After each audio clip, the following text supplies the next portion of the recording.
Well, hey everybody, welcome to Hanging Out with Successful Bar Exam Takers, and man, do we have a story for you today. I am so excited to share this with you. I'm bubbling today. I was like, oh, this is so cool. I have with me Aaron Heifner, who is going to be a new member of the Indiana Bar. Welcome, Aaron. Glad to have you with us. Thanks, Jackson. This is like incredibly exciting, isn't it? Yes, very excited. Happy to be here. Yeah. Your journey has been really an interesting one. And I didn't come into the journey until fairly late in the game, but I know a lot has happened for you. And I really want you to be able to tell folks about your life and what's happened and where you've been and what made a difference for you. And I just want to say to our audiences listening, Aaron said to me before we went live, I want to be transparent. I want to be an open book. I want to help people out. And that's the guy that I've gotten to know. And I just want to say it's really kind of you to come on, do this interview. I know we're going to touch on some things that are a little difficult. And I'm very appreciative of that, as I think our audience will be. But let's go back and talk about, this was not your first time taking the Indiana bar, correct? No, this is the third time. Third time. Okay. So let's go back to law school and taking the bar and kind of take us through your journey a little bit, if you would. Okay. Obviously, I'm not right out of college. I am a non-traditional student, second career, and was able to go back to law school at 36 after selling a business. And law school was great. I really enjoyed law school. It had always been a dream of mine to be an attorney, and I was able to go back. And the bar exam was quite the challenge. I went through the normal Barbary was provided. Our school helped pay for that, and went through that process and fell short. And then I actually switched gears and went to a different one and still fell short.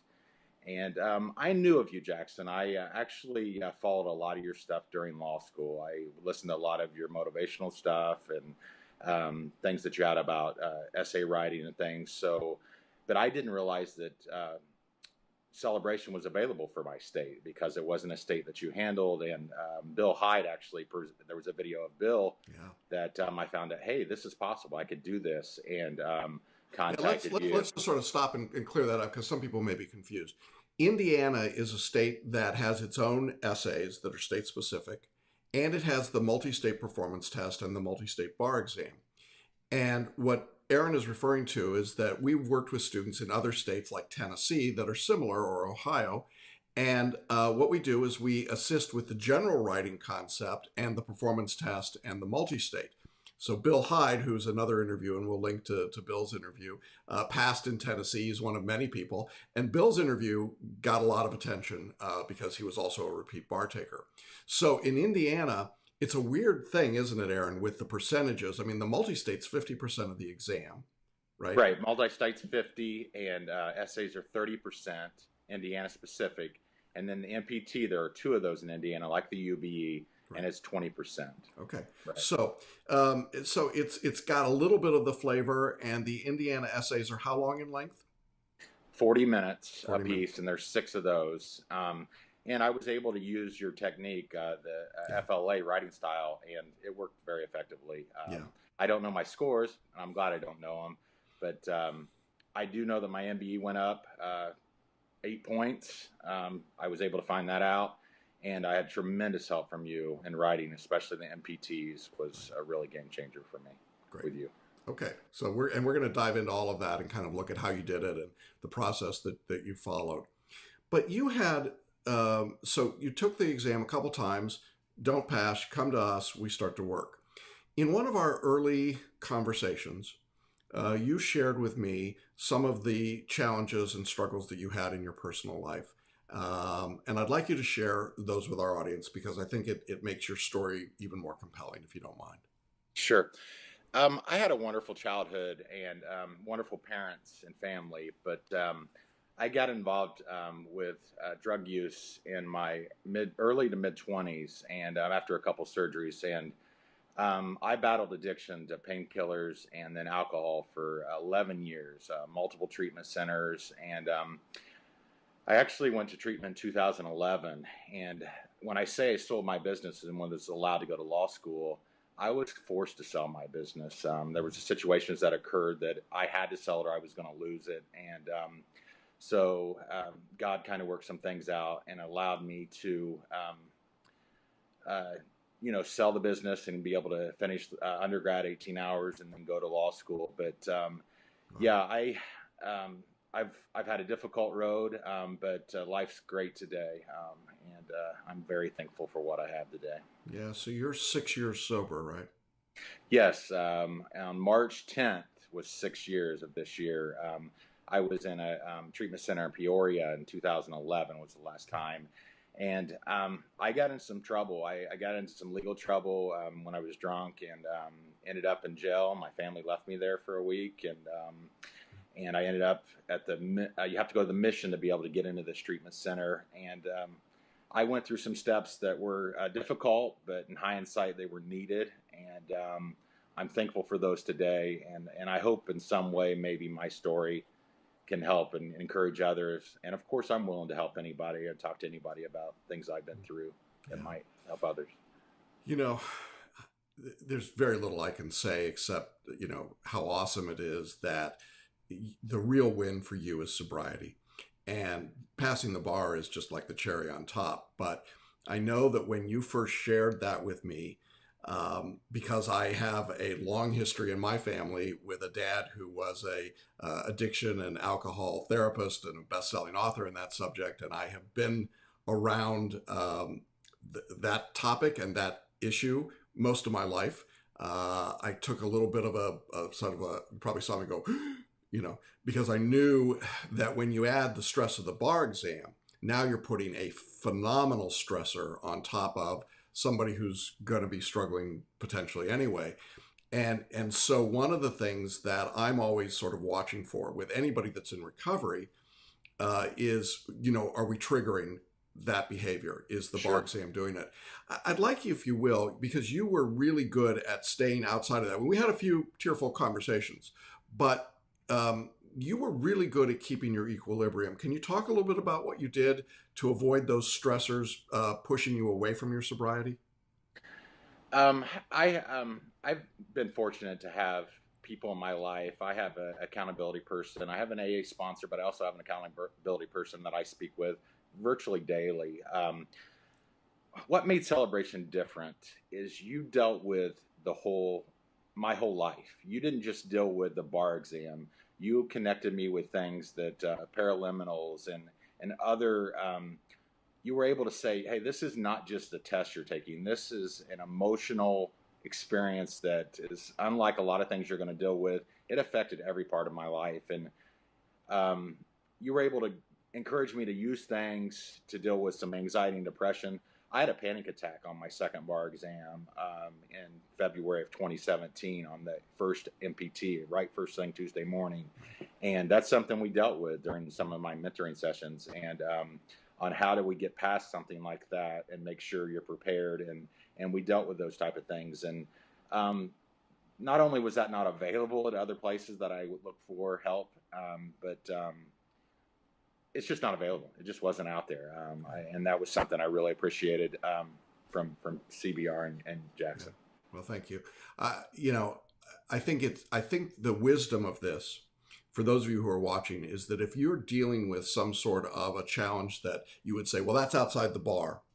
The fact that Aaron told me what was happening, told me about the panic attack he'd had previously, told me about some of the background, made it possible for us to be proactive going into this last exam and really deal with some of that stuff. Whereas if you'd kept it from me and tried to figure it out on your own, that's tough. I mean, that's a real challenge to do that. And so I think it was really a sign of great maturity and great wisdom to say, look, I'm dealing with this. It's problematic. And certainly the stress and anxiety are problematic. So how do we deal with that?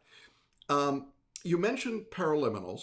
I want to talk about that. That's one particular resource that we offer. Not everybody takes advantage of it, but you did. Could you describe what the Paraliminals are and then how you use them? They're Learning Strategies offers them, but I obviously got them through Celebration Bar Review, and then you were able to help me teach me how to use them most effectively, which ones work. So there was a group of, I think, 16, and that I was able to get. And, you know, I'm skeptical. I think a lot of bar takers, applicants are on things that are out there. But I knew enough that if you were recommending them and then I saw other people talking about them, it was worth looking into. And I would just listen for, whatever it was 15 to 20 minutes. Some of them are 10. I think there's one that's 10 minutes. And a lot of times I would doze off or kind of fall asleep or maybe even eyes closed type thing. And you just allow it to work. It's using your subconscious and your there were some things that triggered. I told you a story about something from third grade that happened to me that one of the Paraliminals triggered. That was something that bothered me, and I didn't realize the effect it had on me. But so those type of tools and the PhotoReading as well. Skeptical, but I thought, if Jackson's promoting it, it's worth looking at, and I think they were both extremely effective. Yeah. Let's talk about photo reading for a moment as well. Photo reading is another tool that we offer that allows you to not speed read, but read to your non-conscious brain. So reading at about 25,000 words a minute. Now, you signed up for the photo reading course and you used photo reading. Can you describe for our audience what that process was like for you and what it felt like and how you developed it?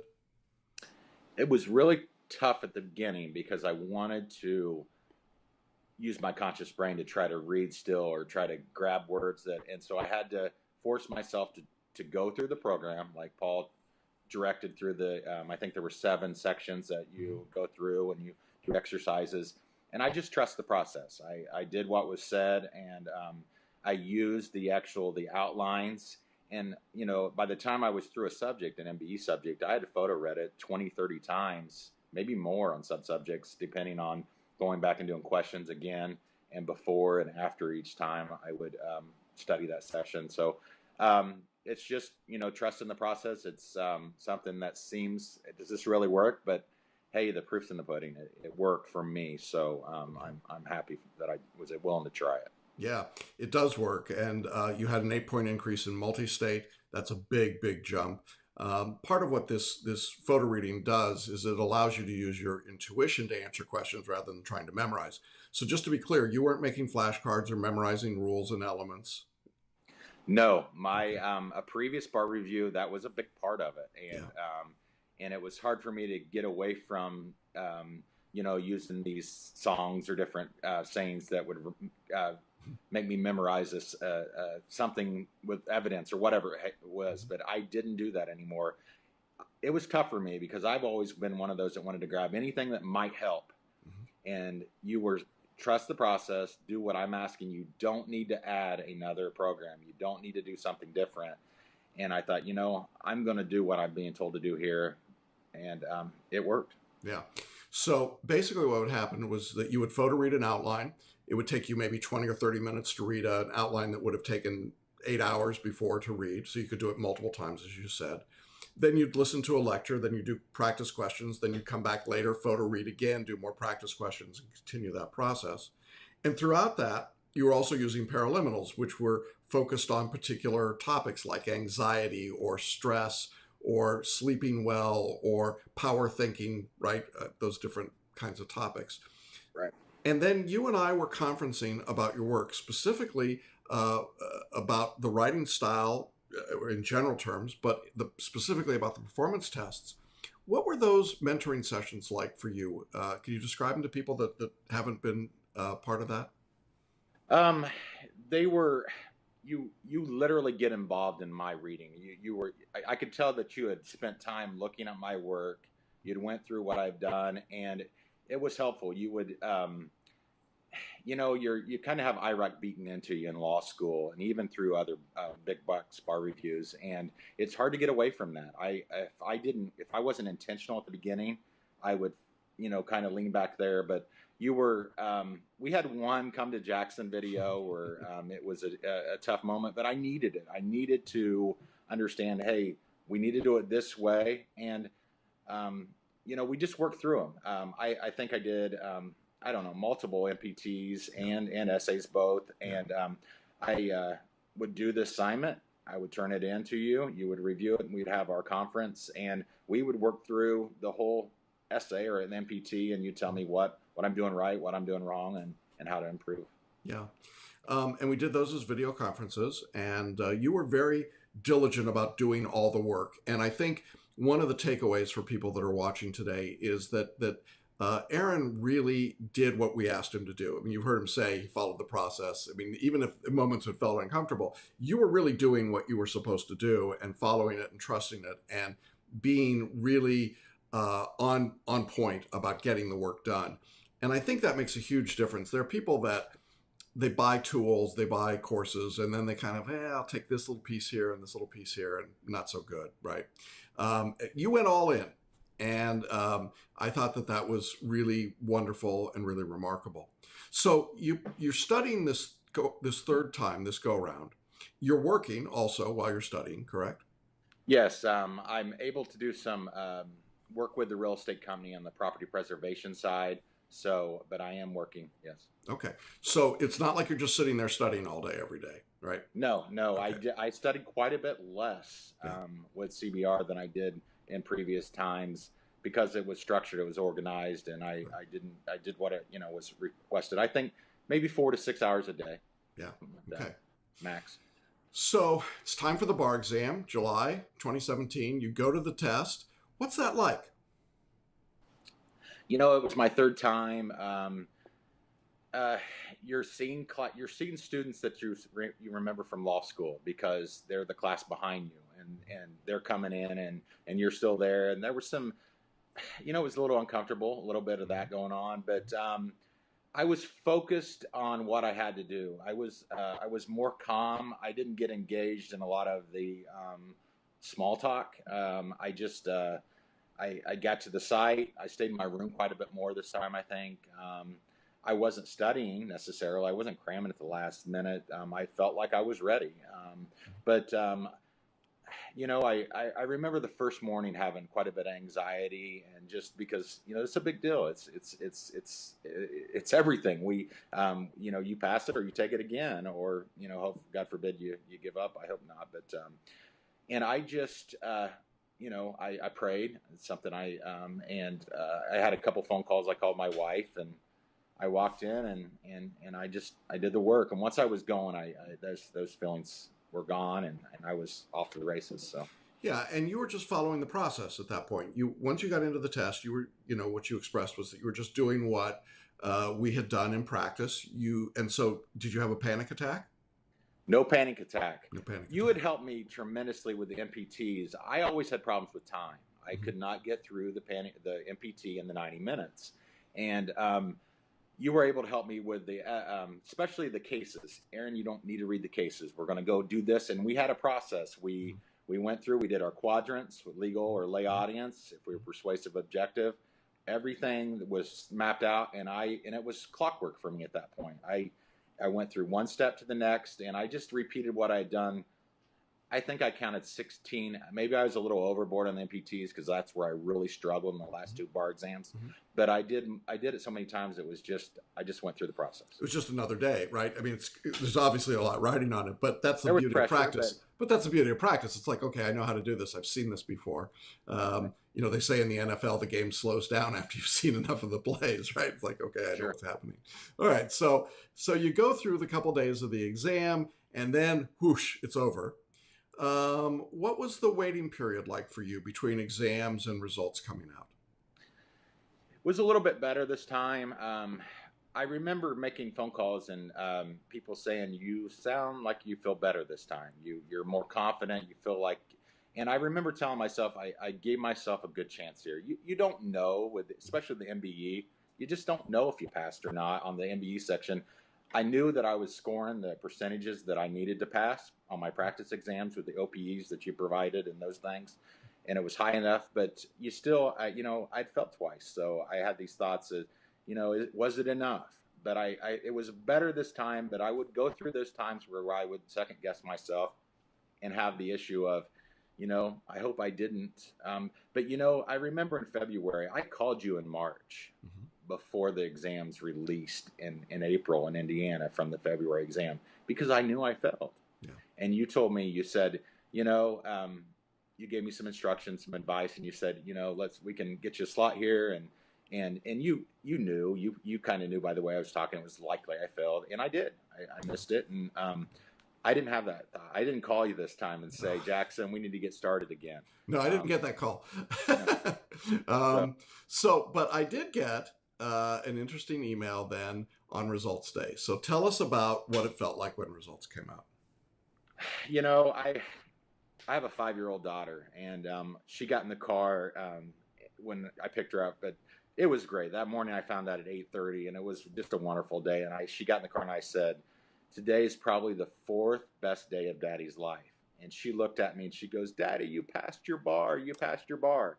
And she knew that by just me saying this is the 4th best day of my life. And it was just a precious, precious time for us. And because when you have kids and a family, everybody's invested in this. This is real life, and people that are part of it and understand it. And CVR, this is exciting stuff, and I'm so thankful to be on the other side of it. Oh, that's great. Your wife must have been a great moment for her. She's been through a lot, I'm sure. Yes, she's a school teacher, so she teaches 3rd grade, and I called her because I couldn't go to the school, and she started screaming and dancing and jumping up and down, and her students, 3rd graders, they start dancing up and down, and they couldn't figure out what it was, but they're celebrating with her, and everything. And it was just, she goes out in the hallway screaming, and all her friends, she's taught 19 years, and they're all celebrating with her. So it was just a wonderful moment. I heard that over the phone. And then, of course, her coworkers are some of my friends, and lots of phone calls and texts. And so it's an exciting time. Yeah. And I'm sure your family is just super proud of you. As they should be. I mean, what a great accomplishment. Statistically, it's so tough after you failed the exam a couple of times to come back and pass. So that's a wonderful, wonderful accomplishment. Would you recommend, I just want to backtrack here for a minute. I'm just thinking about that dance party in your wife's schoolroom. I think that's pretty cool. But anyway, if somebody were watching this and they hadn't yet decided what they wanted to do with respect to their study, what would you recommend for them if they were in a position where they were retaking the exam? I'm going to have this conversation with some people that I'm friends with that didn't pass. And, the cost of failing the bar exam is a huge cost. And anybody that's graduated law school has invested tremendously. And, why not go do what's best, something that's proven, something that works, something that's helped somebody that I say give it a chance. What CVR costs is not any more than a big box review. And you're getting a one-on-one mentoring with one of the best, if not the best guy in the business. And I think that you at least need to check into it. And for my money and I wouldn't send anybody anywhere but CVR, Celebration Bar Review, and Jackson Mommy. I just don't. I've seen some other stuff out there. I did a lot of research, and the day I found out it was possible for me to use your system, it was done. It was. I'm going to use it, and I'm so thankful. Oh, that's great. And in fact, you did refer some people to us, and they passed. So right. So so that was a nice win as well. If somebody asked you about using PhotoReading or the Paraliminals, would you recommend those tools to them? Yes, they both helped me. I know that I don't know how to explain it necessarily, but Paraliminals, I would literally feel different once I was done with the Paraliminal. Yeah. It was a calming effect, and it truly helped me. And I don't know, I don't know the linguistics. I can't even say the word, but I don't know all the scientific stuff behind it, but it worked for me. And PhotoReading, it took a while for me to get bought into the system, but it did help. And I really believe I did not go back. I did not, even when I was struggling through it, I stayed with it. And that's all I did. I did not read the outlines, regular reading, or I used the system from the time we started, which was in week 2, I believe, yeah, through the bar. That's great. Well, so now you get sworn in soon, which is really awesome. And then this is really kind of funny. We've always sort of kept on the down low one of the things that sometimes happens after people pass the bar. I mean, the obvious question is, you just passed the bar, Aaron Heifner. What are you going to do now? And your answer is? I'm going to Disney World. Yeah.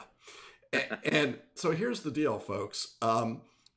I don't know why we never said much about this, but we've always sort of invited people who passed, who were coming to Disney World, to meet with us. And so, in fact, you and your family are going to meet us in Disney World. We're going to get some pictures for sure. Yes, I can't wait. We can't wait either. And so I just want to, so I talked to Sarah about it, my wife, and she said, you ought to just tell people we do it. I mean, really. And I was like, yeah, I don't know. It's just, okay, fine. So anyway, so this is it. This is the first time this is the first time we're saying it publicly. We've never said it publicly in 25 years. But Sarah was like, yeah, really, we should, So if you've passed the bar and you're coming to Disney World, let us know. And we would love to join you for a celebration meal. And, we're 5 minutes from the main gate, folks. So It's not like it's a big trip away for us. But I'm really excited to meet you and your family, meet your 5-year-old. How cool is that? Going to Disney. Yep. Dad's going to be an attorney. Can't wait. Yeah. And I just want to say how proud I am of you. I'm proud of you for passing the bar, for sure. But I'm really proud of you for your maturity, for your sobriety, for your willingness to follow the plan and to be honest to yourself and honest about this process. You are really one of those rare people that we get to work with where we just go, wow, this guy is something. And folks, I just want you to know, you're hearing from somebody who I believe is going to make a big difference as a lawyer. I think you're going to be a terrific member of the bar.